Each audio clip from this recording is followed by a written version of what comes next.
Spring, 1944. The smell of wet grass and diesel fuel. That's what Colin Barrett would remember most about that morning.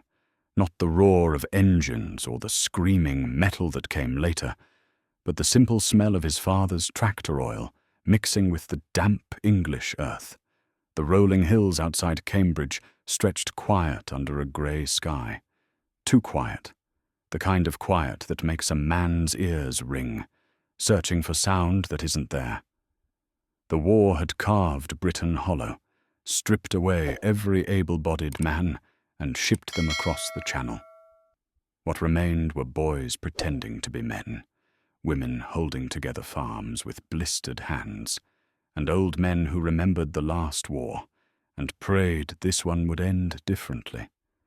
Colin was 19 years old, but his hands were 40, calloused, stained with grease and dirt that no amount of scrubbing could remove, while other boys his age were storming beaches in Italy or flying Spitfires over France. Colin stayed behind. Asthma, the doctors said, a weak chest, not fit for service. So he fixed tractors, chased chickens, and built things. If you're watching this and you've ever felt overlooked, like the world counted you out before you had a chance to prove yourself, subscribe right now and comment where you're watching from. Because this story is about to show you that sometimes the most dangerous weapon in war isn't the one anyone sees coming. Colin's father thought he was wasting time. The neighbours thought he was touched in the head. Every evening after the farm work was done, Colin would disappear into the old stone barn, the one with the sagging roof and broken windows that let in the wind. He'd emerge hours later, covered in dust, eyes bright with something that looked like fever. "What are you building in there, boy?" his father asked once, standing in the doorway with his pipe. Colin didn't answer right away. He was winding copper wire around a wooden frame, his fingers moving with the precision of a watchmaker. "Something important," he finally said. His father grunted and walked away. Important. The boy had always been strange. But here's what Colin's father didn't know, what nobody in that sleepy farming village knew. Colin Barrett had taught himself radio theory from books borrowed from the Cambridge Library. He'd studied electrical engineering diagrams by candlelight. He understood wavelengths and frequencies the way other boys understood cricket scores, and for 6 months he'd been building what he called his lightning trap. It looked like madness, a maze of copper wire strung between wooden posts, old radio parts salvaged from junkyards, 2 massive water tanks filled with salt water, positioned at odd angles, coils that sparked when the wind blew through them. The whole contraption hummed, even when it wasn't running, like it was alive, waiting. "What's it supposed to do?" asked Mrs. Henley from the neighbouring farm, peering through the barn door one afternoon. Colin wiped his hands on his trousers. "Bend radio waves." She stared at him like he'd started speaking German. Bend them? Why would anyone want to bend a radio wave? "Because," Colin said quietly, his eyes fixed on something she couldn't see. "If you can bend them, you can hide things, or make things appear that aren't there." Mrs. Henley left, shaking her head, muttering about boys with too much time and too little sense. But Colin kept building. April turned to May. The apple blossoms came and went. The BBC spoke in careful voices about advances in France, setbacks in Italy, bombing runs over German cities. Colin listened while he worked, his hands never stopping, always twisting, soldering, connecting. He didn't know exactly what he was making. Not really. He just knew that somewhere in the tangle of wire and salt water and electromagnetic theory, there was something important. Something that could matter. His enemy wasn't the Luftwaffe. It was doubt, the voice in his head that whispered he was wasting his time. that he was just a farm kid with delusions, that real engineers in real laboratories were doing real work, and he was playing with junk in a barn. But he kept building anyway. Because here's the truth about ordinary people in extraordinary times: they don't know they're about to change history. They don't wake up feeling heroic. They just put one foot in front of the other, trusting something they can't explain, following a thread they can barely see. Colin Barrett was about to become that person. He just didn't know it yet. The morning of May 12th started like any other. Colin woke before dawn, fed the chickens, milked the 2 remaining cows, and checked the fence line on the eastern pasture. The sky was clear for the first time in days, a brilliant, dangerous blue that stretched from horizon to horizon. At 6:47 a.m., he heard it. A low rumble from the east. At first he thought it was thunder, but thunder doesn't stay steady. The sound grew, and grew, and grew. Colin shaded his eyes and looked up. They came in formation, black crosses against blue sky. 40 of them. Maybe more. Messerschmitt BF 1-ton 9s, flying low and fast, their engines screaming as they crossed over the farmland heading northwest, heading for RAF Mildenhall. Colin stood frozen in the field, his heart hammering against his ribs. He'd seen German planes before. Everyone had. They came at night mostly, heading for London or the industrial cities up north. But never like this. Never in daylight. Never this many. And never this low. He could see the pilots, just dark shapes in cockpits. But he could see them. For a moment, time seemed to stop. Colin Barrett, asthmatic farm boy, and 40 German fighter pilots, separated by 1,000 feet of air and an unbridgeable gulf of circumstance. Then something inside him snapped. What happened next would change everything. But first, you need to understand. Colin had exactly 4 minutes before those planes reached the RAF base. 4 minutes before hundreds of British pilots, mechanics, and ground crew would be caught defenseless on the runway. 4 minutes to do something impossible. The clock was ticking, and all Colin had was a crazy contraption that even he wasn't sure would work. Colin ran. His boots pounded across the wet grass, slipping in the mud, his weak chest already burning with the effort. The barn was 200 yards away. It felt like 2 miles. Behind him, the roar of engines faded toward the northwest. The Luftwaffe squadron was heading straight for Mildenhall, and there was nothing, absolutely nothing that could stop them. The RAF base had been caught during a shift change. Anti-aircraft crews were reloading. Fighter pilots were still climbing into their Spitfires. The Germans had timed it perfectly. Colin burst through the barn doors, gasping for air, his vision swimming with black spots. For a moment, he just stood there, hands on his knees, trying to remember how to breathe. The lightning trap stood before him, exactly as he'd left it the night before. Copper coils glinted in the shaft of morning light, cutting through the broken roof. The water tanks sat silent, their salt water reflecting the ceiling like dark mirrors. It had never been tested. Not really.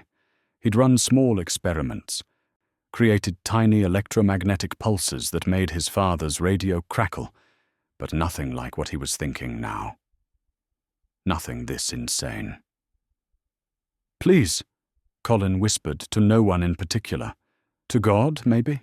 To physics? To whatever force in the universe might be listening. "Please let this work." He grabbed the hand crank generator, a massive thing made from an old automobile alternator and a bicycle gear system. The crank was 4 feet long, designed to be turned by 2 men. Colin was alone. He started cranking. At first, nothing happened. His arms burned. Sweat poured down his face. The generator groaned and resisted. and for a horrible moment Colin thought it had seized up, that months of sitting idle had rusted the mechanism beyond use. Then it caught. The generator began to turn. Slowly at first, then faster.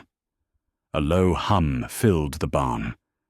Rising in pitch, the copper coils started to glow, not with heat, but with something else. Static electricity danced between the wires like blue ghosts. Colin cranked harder, faster. His weak lungs screamed in protest. His arms felt like they were tearing from their sockets. But he didn't stop. The hum became a whine. The whine became a shriek. And then the air itself began to shimmer. It's hard to explain what happened next. Even Colin couldn't fully explain it later. The space between the copper coils seemed to bend, like looking through water. The salt water in the tanks began to bubble, not from heat, but from something else. Something that made the hair on Colin's arm stand straight up. He could smell ozone, sharp and clean, like the air after a lightning strike. 3 miles away, Flight Lieutenant James Morrison sat in the cockpit of his Spitfire at RAF Mildenhall, listening to the frantic voice of the radar operator crackling through his headset. "Bandits inbound, 3 minutes out, altitude 500 feet, bearing 120. The radio cut to static. Morrison slapped his radio panel. "Say again? Tower, say again." Nothing. Just white noise. In the control tower, the radar operator stared at his screen in confusion. The German squadron had been there a moment ago, 40 clear contacts moving steadily northwest. Now the screen showed something else, a massive reflected signal directly over the farmland south of Cambridge. It pulsed and flickered, creating an echo so strong it looked like 100 aircraft. "What the hell?" the operator muttered. But he wasn't the only one seeing something strange. 2,000 feet above the English countryside, Hauptmann Klaus Dietrich led the German formation toward their target. He'd flown 43 combat missions. He'd bombed London, strafed convoys, and shot down 6 RAF fighters. He was professional, calm, experienced, which is why he noticed immediately when his instruments went mad. The compass spun wildly, needle whirling like a mad thing, the radio filled with high-pitched squealing that made his ears ring. The magnetic heading indicator flickered and died, and strangest of all, the air ahead seemed to shimmer, creating a visual distortion that looked almost like heat waves rising from pavement. "Klein, are you seeing this?" Dietrich radioed to his wingman. No response. Just that horrible squealing. Dietrich looked left. Klein's Messerschmitt was still there, keeping formation. But the pilot was clearly wrestling with his controls, his head moving frantically between instruments. Then came the collision. Nobody saw it coming. One moment, the formation was intact. The next, 2 planes on the left flank drifted into each other, their wingtips catching. Metal shrieked. One plane spun away, trailing smoke. The other went into an uncontrolled dive. "Break formation!" Dietrich shouted into dead air. "Break! Break!" But his order never transmitted. The electromagnetic pulse from Colin's lightning trap had created a bubble of chaos over the English countryside, and 40 German pilots had just flown straight into it. Back in the barn, Colin collapsed. His arms gave out. He fell to his knees, gasping, the generator handle spinning free. But it didn't matter. The device had achieved critical resonance. It was running on its own now, drawing power from some interaction between the electromagnetic field and the Earth's natural magnetic forces that Colin didn't understand and couldn't control. The coils glowed brighter. The air crackled with energy, and 3 miles away, 40 of Germany's finest pilots fought desperately against forces they couldn't see or understand. Messerschmitts broke formation in every direction. Some dove for the deck, thinking they'd been hit by anti-aircraft fire. Others climbed, trying to escape the invisible field that scrambled their instruments. 3 more planes collided. One spun into a marsh with a geyser of muddy water. Another clipped a tree line and cartwheeled across a field, scattering sheep in every direction. The RAF pilots at Mildenhall scrambled into the air, expecting a fight. What they found instead was carnage. German fighters scattered across the sky like confused birds, some fleeing east, others circling aimlessly, all of them completely disoriented. Flight Lieutenant Morrison couldn't believe what he was seeing. "Tower, confirm. Are we under attack?" The radar operator's voice came back, equally confused. "Negative. The bandits are... they're retreating. They're all over the map." "I don't understand what's happening." Nobody did. Except maybe one gasping, trembling farm boy kneeling on a barn floor, watching his impossible machine tear itself apart. Because here's what nobody knew yet, what wouldn't be discovered for days. Colin Barrett's lightning trap hadn't just jammed radio signals. It had accidentally recreated a phenomenon that Britain's top scientists were still struggling to understand. A phenomenon that would later be called radar spoofing, and it was about to get much, much stranger. Colin didn't see the sky that morning.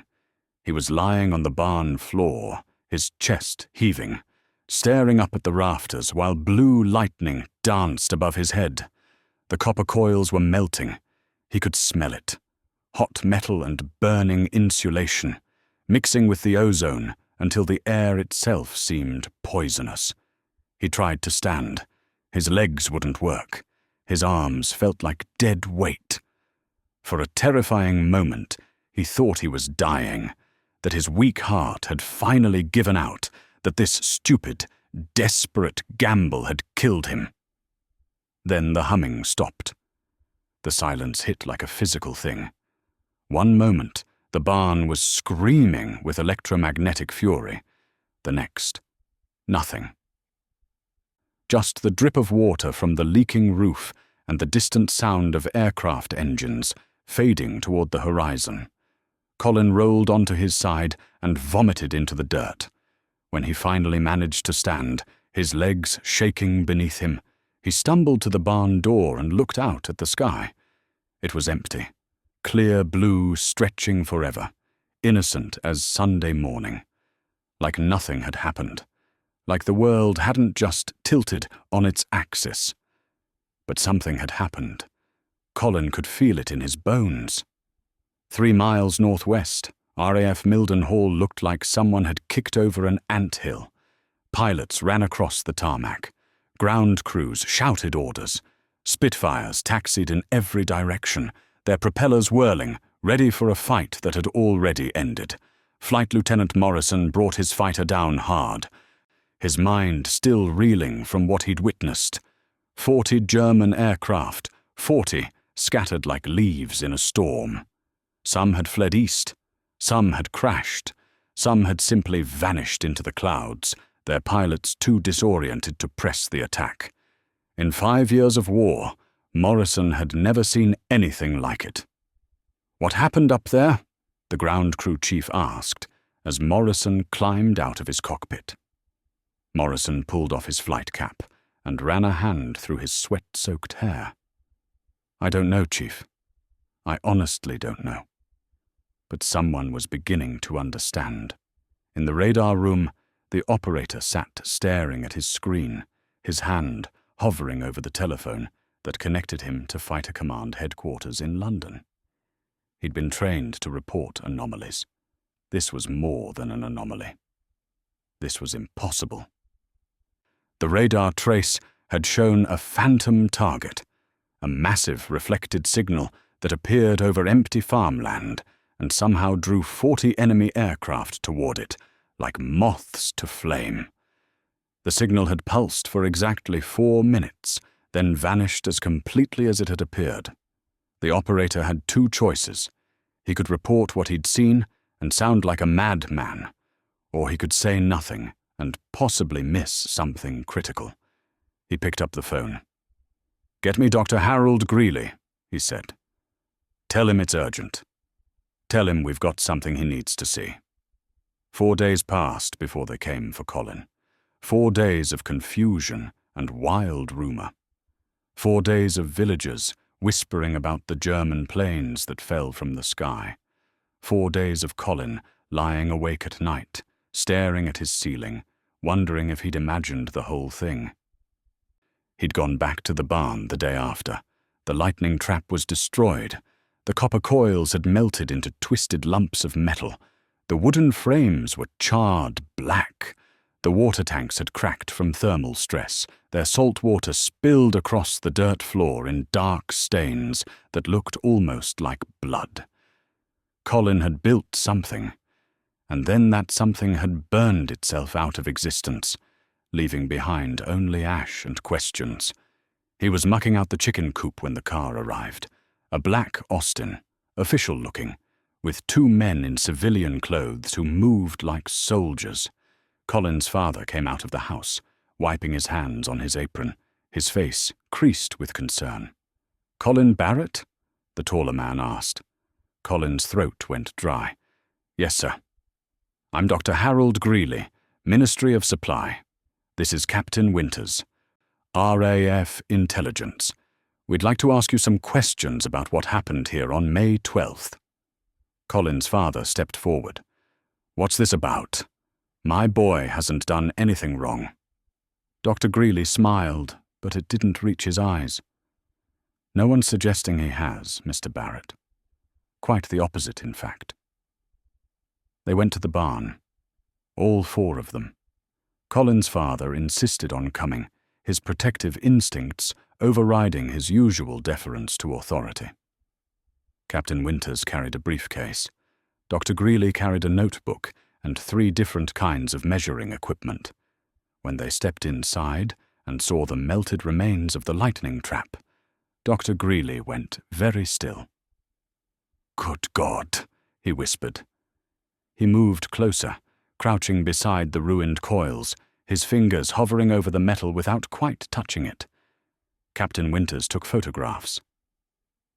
Flash bulbs popped in the dim barn, freezing moments in stark black and white. "Colin," Dr. Greeley said quietly, not looking up, "tell me exactly what you built here." So Colin told them about the copper wire and the radio parts, about the saltwater tanks and the hand-crank generator, about electromagnetic theory and wavelength manipulation and ideas he'd pulled from library books and his own fevered imagination.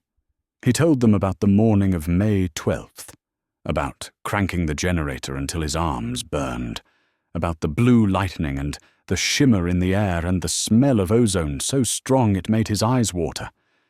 And when he was done, Dr. Greeley stood up slowly, like a man coming out of a dream, and said the words that would haunt Colin for the rest of his life.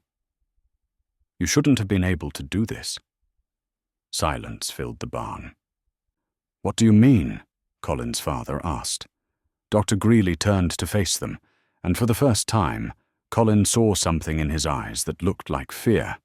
"We've been working on radar countermeasures for 18 months. The best scientists in Britain, proper laboratories, unlimited resources. We're still years away from creating what your son built in a barn with salvaged junk." Captain Winters closed his briefcase with a sharp snap. "The question is, how did he do it?" "I don't know," Colin said honestly. I had an idea, and I followed it." Dr. Greeley shook his head slowly.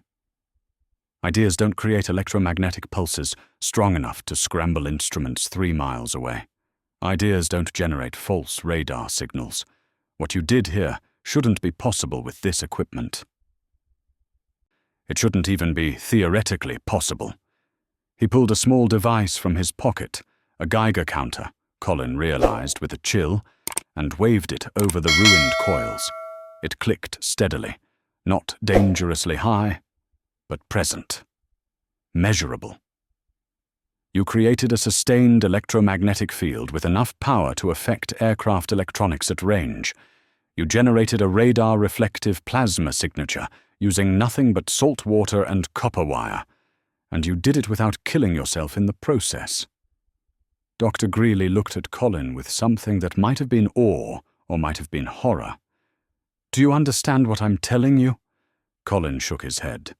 "You've accidentally invented something that could change modern warfare. Something we don't fully understand. Something that maybe can't be replicated." The words hung in the air like smoke. "What happens now?" Colin's father asked, his voice rough with fear and pride in equal measure. Captain Winters answered, "Now, Mr. Barrett, this barn is classified. Everything that happened here is classified. Your son is classified." But here's the twist that nobody saw coming. The twist that wouldn't surface until 50 years later, when the files were finally declassified and historians could piece together the full story.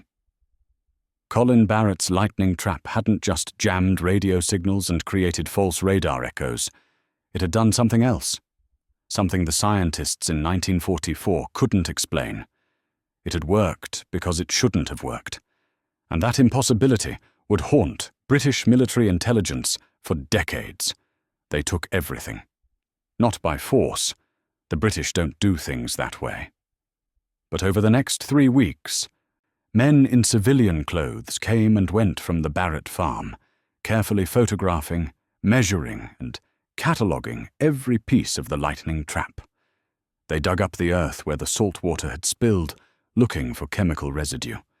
They interviewed Colin for hours, asking the same questions in different ways, as if repetition might unlock some secret he was keeping.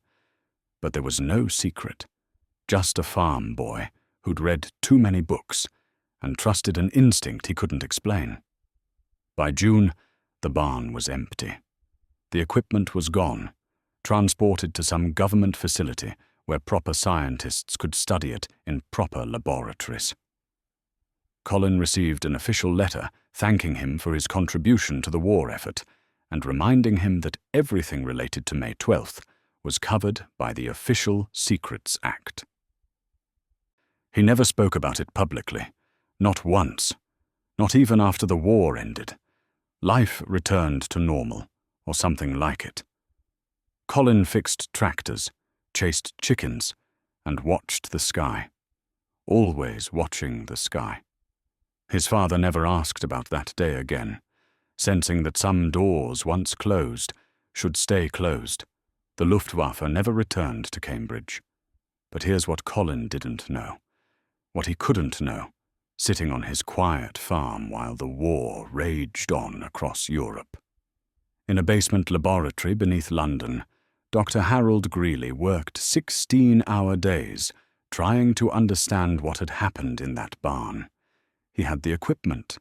He had Colin's detailed descriptions. He had measurements, photographs, and eyewitness accounts from the RAF pilots who'd seen the German formation scatter like frightened birds. But he couldn't replicate it. Every attempt failed. Oh, they could generate electromagnetic pulses.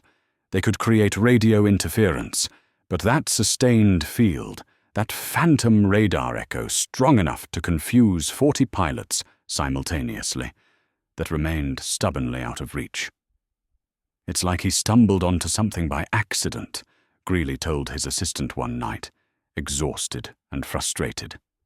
Some combination of factors we can't identify. The weather that morning, the mineral content in his water, the frequency he happened to generate. Something. His assistant looked at the pile of failed experiments on the workbench. Or maybe he's just special. Maybe some people can do things the rest of us can't. Greeley didn't believe in magic. He believed in science. But late at night, when the equations refused to balance and the experiments refused to work, he wondered if maybe the universe had room for both. The war ended. Europe celebrated. Soldiers came home, and the world tried to forget 5 years of horror and destruction. Colin Barrett never built another machine. People asked him why. His father asked. Dr. Greeley asked, in letters that came occasionally from London, polite inquiries wrapped in official language. But Colin never gave a straight answer. The truth was simpler and stranger than anyone imagined. Colin was afraid. Not of the government or the Official Secrets Act or getting in trouble.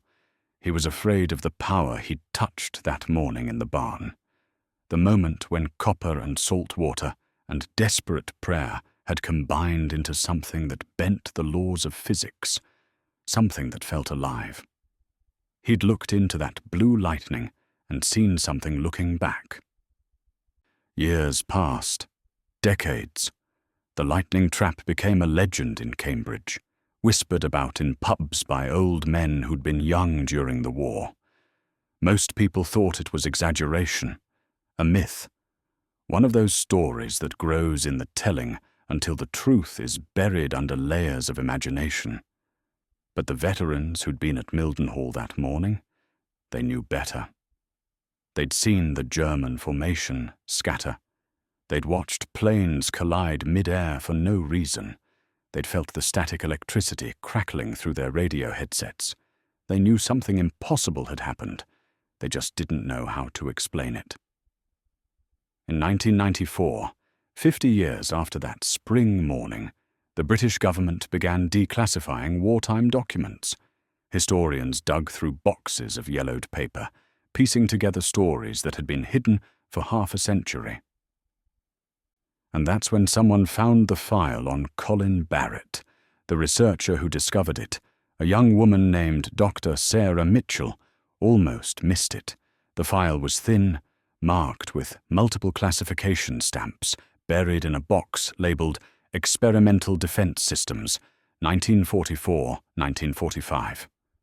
She opened it expecting routine weapon tests. What she found instead made her sit down hard in her chair and read the entire file 3 times before she believed it. Colin Barrett's lightning trap hadn't been random. It hadn't been luck or divine intervention or accident. According to the scientist's notes that had remained classified for 5 decades, Colin had independently discovered the principles of radar jamming and electronic warfare that wouldn't be officially developed until the 1960s. He'd been 20 years ahead of his time. And he'd done it in a barn with salvaged junk. But here's the final twist, the twist that makes this story more than just an interesting footnote in military history. Dr. Mitchell kept digging. She found weather reports from May 12, 1944. She found geological surveys of the Cambridge area. She found chemical analyses of the water from Colin's farm. And she found something that made every scientist who looked at it go very quiet. The soil around Colin's barn had unusually high concentrations of magnetite, a naturally magnetic iron oxide. The water from his well had elevated levels of dissolved minerals that could theoretically enhance electrical conductivity. And on the morning of May 12th, Cambridge had experienced unusual atmospheric conditions that created a natural ionospheric disturbance. In other words, Colin Barrett had built his lightning trap in the one place, at the one time, where the Earth itself was primed to amplify electromagnetic energy. He'd been brilliant, but he'd also been impossibly lucky. Dr. Mitchell published her findings in 1997. The story made headlines for about a week. Some called Colin a forgotten hero. Others called it exaggerated wartime mythology. But here's what matters. What really matters, beyond the science and the history and the debate. Colin Barrett died in 1989, 5 years before the files were declassified. He died quietly, in his sleep, on the farm where he'd spent his entire life. He never knew that historians would eventually vindicate him. He never knew that his crazy trick would be studied in military academies and electrical engineering courses. He died thinking he'd gotten lucky once.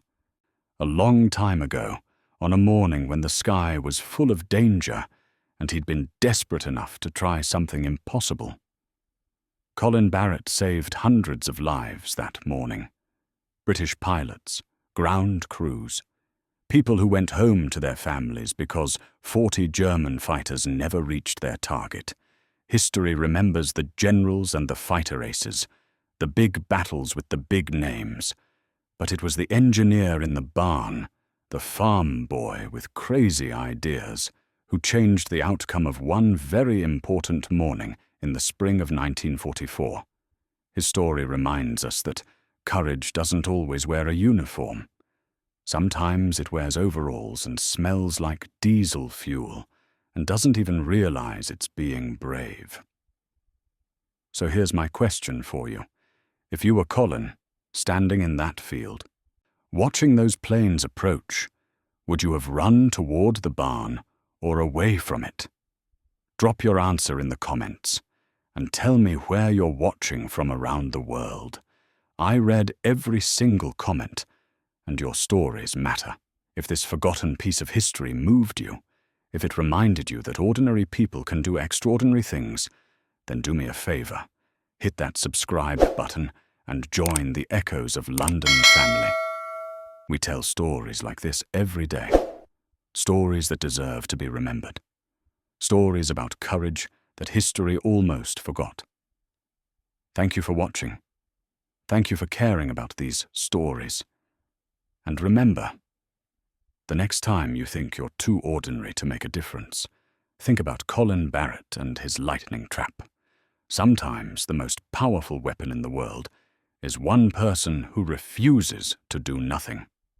I'll see you in the next story.